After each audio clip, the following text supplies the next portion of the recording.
Africains qui ont souffert de la traite des nègres, du colonialisme et aujourd'hui opprimés par le néocolonialisme, ont toutes les raisons de vouloir et de chérir la démocratie et le respect des droits de l'homme. Et il appartient d'abord aux Africains eux-mêmes de considérer chez eux des valeurs qui leur sont chères.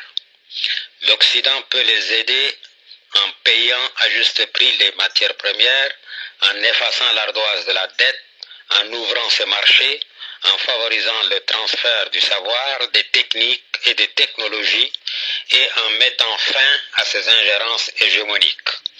Comment la civilisation qui a produit la traite des nègres, le colonialisme, le national-socialisme et Hitler, le fascisme et Mussolini, le franquisme et Franco prétend-elle apporter sur un plateau d'argent la démocratie et les droits de l'homme à l'Afrique qu'elle méprise et pille sans vergogne?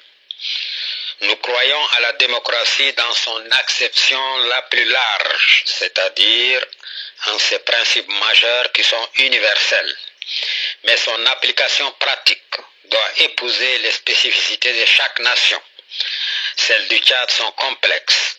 Voilà un pays qui a connu la guerre, qui connaît la pauvreté, les crises sociales, le régionalisme, le tribalisme, les conflits ethniques, la corruption, l'analphabétisme.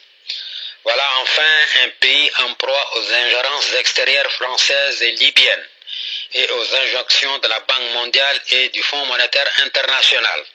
C'est tout cela la réalité tchadienne. Elle est, je le répète, d'une extrême complexité.